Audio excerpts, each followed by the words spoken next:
Hello friends, welcome to my channel. இன்னைக்கு sponge cake எப்படி செய்யறதுன்றதை நான் காட்ட போறேன். எப்படி செய்யலான்றதை நம்ம பார்க்கலாம்.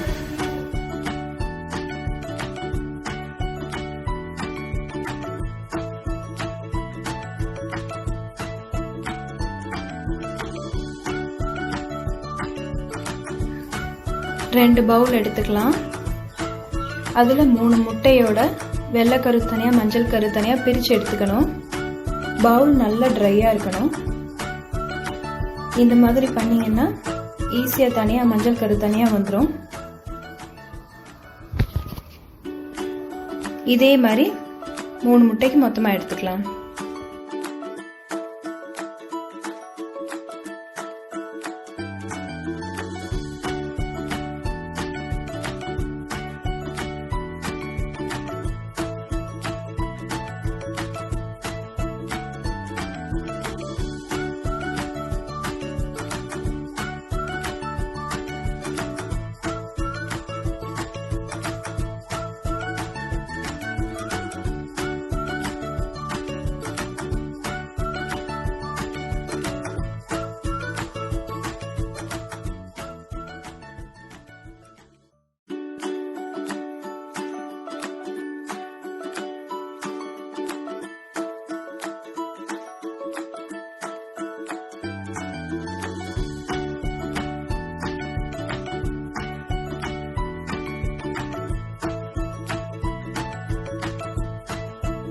இப்போ மஞ்சள் கரு எடுத்து வச்சுக்கலாம்.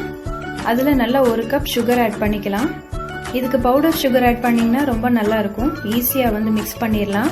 நான் கிரானியூல் சுகரை எடுத்துக்கிறேன்.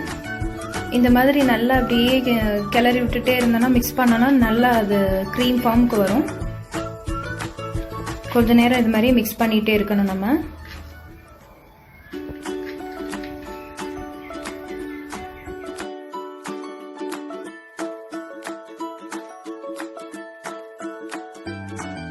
இப்போ பாருங்க, நல்லா க்ரீம் மாதிரி வந்துருச்சு.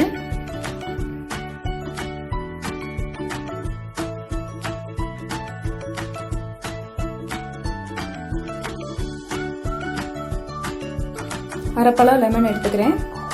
அதில் 2 ஸ்பூன் அளவு மஞ்சள் கருவில் விட்டுக்கலாம். இன்னும் 2 ஸ்பூன் முட்டை வெள்ளை கருவில் சேர்த்துக்குவோம். இந்த லெமன் சேர்க்கறதுனால இந்த கேக்கில் வந்து வர்ற அந்த எக் ஸ்மெல் வந்து வராமல் இருக்கும். அதுவும் இல்லாமல் கேக் நல்லா ஸ்பாஞ்சியாக நல்லா ஃப்ளஃபியாக வரும். அதுக்காக தான் இந்த லெமன் ஜூஸ் ஆட் பண்ணுறோம். ஸோ கேக் செஞ்சால் கண்டிப்பாக நீங்கள் லெமன் ஜூஸும் தயிரும் ஆட் பண்ணிக்கோங்க. தயிரும் அதே மாதிரி தான். 3 ஸ்பூன் தயிர்,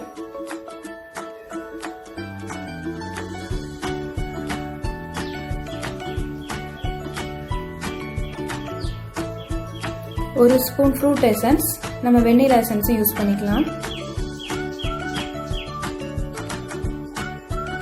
எண்ணெய் வந்து கொஞ்சமாக சேர்த்துக்கோங்க, ரொம்ப சேர்க்காதீங்க. 1 ஸ்பூன் அல்லது 2 ஸ்பூன்.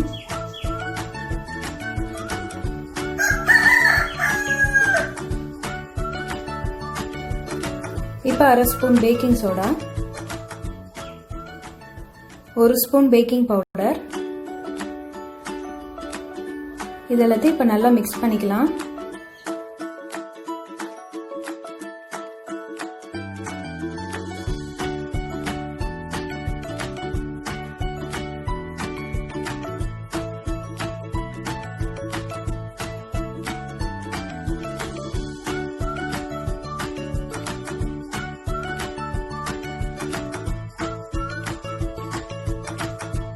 இப்போ சின்ன கப்பில் 1 கப் கார்ன்ஃப்ளவர் எடுத்துருக்கேன்.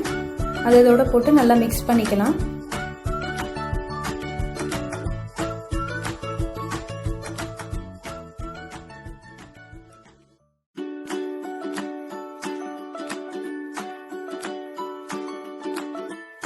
இப்போ அதே கப் அளவில் 1 கப் மைதா ஆட் பண்ணியிருக்கேன். இப்போ நல்லா நம்ம மிக்ஸ் பண்ணிக்கலாம்.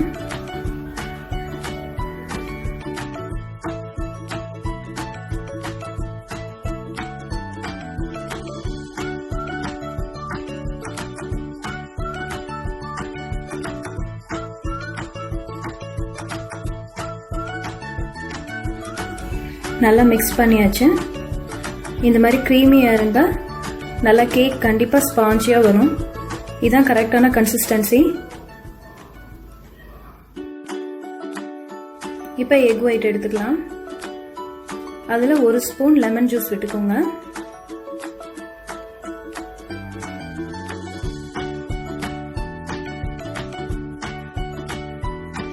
இப்போ எக் பீட்டரை வச்சு இதை நம்ம ரொம்ப நேரம் அடிச்சுக்கலாம்.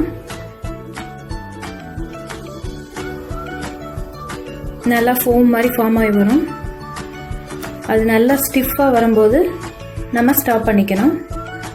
அது வரை நம்ம அடிச்சுட்டே இருக்கலாம். இதுக்கு ஒரு 5 மினிட்ஸ்லேருந்து 10 மினிட்ஸ்க்குள்ளே தான் ஆகும்.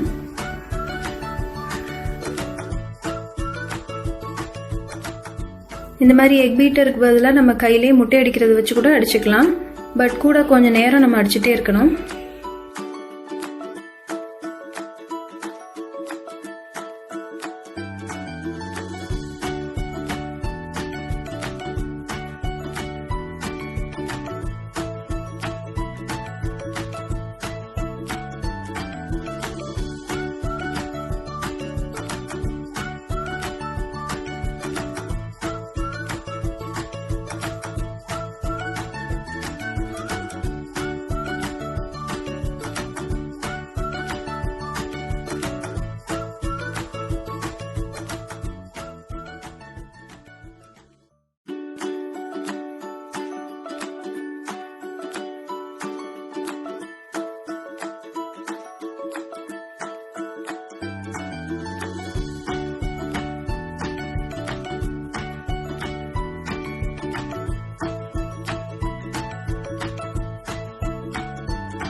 இப்போ பாருங்க, இன்னும் ஸ்டிஃப் ஆகலை. இன்னும் நம்ம கொஞ்சம் நேரம் கண்டினியூஸாக அடிச்சுக்குவோம்.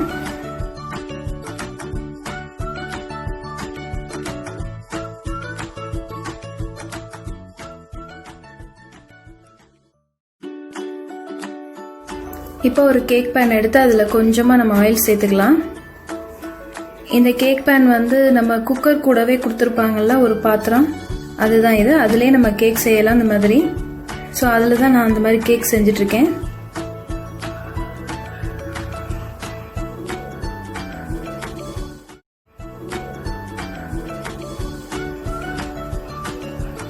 அதில் கொஞ்சம் மைதா மாவை போட்டு டஸ்ட் பண்ணிக்கோங்க. எக்ஸ்ட்ரா வர மாவு கீழே தட்டி எடுத்துருங்க.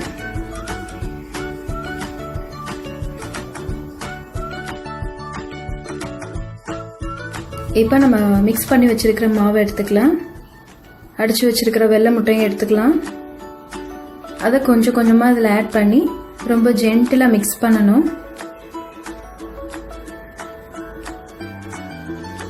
இந்த மாதிரி மெதுவாக மிக்ஸ் பண்ணிக்கோங்க. இதே மாதிரி அதை கொஞ்சம் கொஞ்சமாக போட்டு இந்த மாவோட மிக்ஸ் பண்ணி எடுத்துக்கணும்.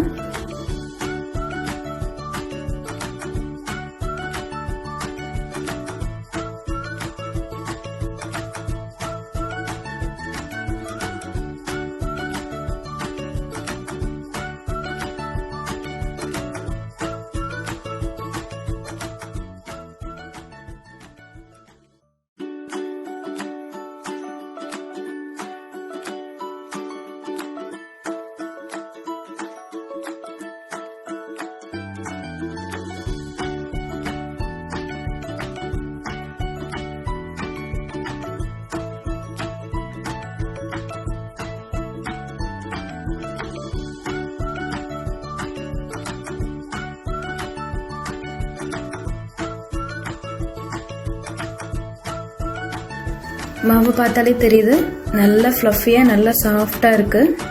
கேக் நல்லா ஸ்பான்ஜியாக வரும்னு அதை பார்த்தாலே தெரியுது.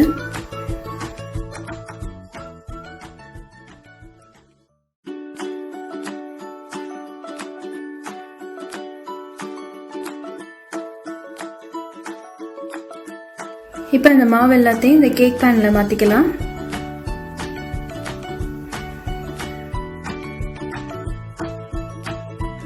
இந்த மாதிரி தட்டிக்கோங்க.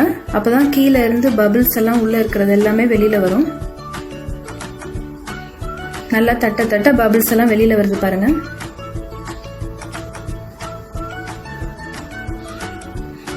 தட்டிட்டா நல்லா செட் ஆயிரும்.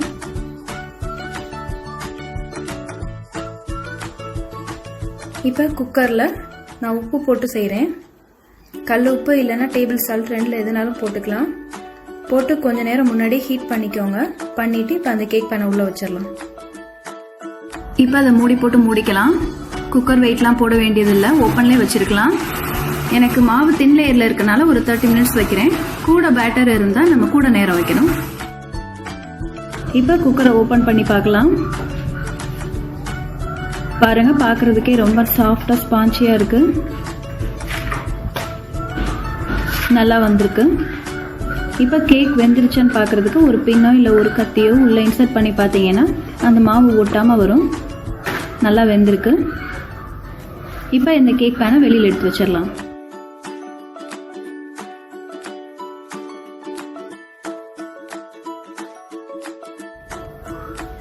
நல்லா சாஃப்டாக இருக்கு, ஸ்பான்ச்சியாக இருக்கு. இன்னும் கொஞ்சம் நேரம் ஆறட்டு வெயிட் பண்ணலாம். இப்போ கொஞ்ச நேரம் ஆயிடுச்சு. கேக் நல்லா கூல் ஆயிடுச்சு. இந்த மாதிரி ஒரு கத்தியை வச்சு சைடில் ஃபுல்லாக எடுத்து விட்டுக்கோங்க.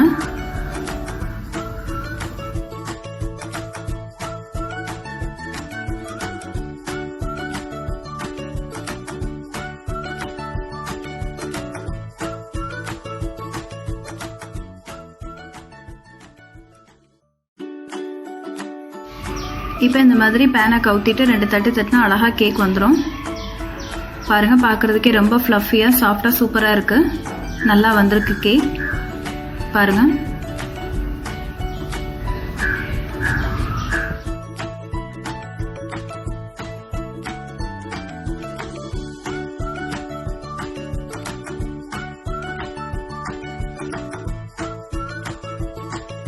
இப்போ நம்மளோட சூப்பரான ஸ்பாஞ்ச் கேக் ரெடி ஆயிடுச்சு. இந்த கேக்கை கண்டிப்பாக உங்கள் வீட்டில் ட்ரை பண்ணிவிட்டு எப்படி இருக்குன்னு எனக்கு கமெண்ட்ஸ் எழுத மறக்காதீங்க. தேங்க்ஸ் ஃபார் வாட்சிங்.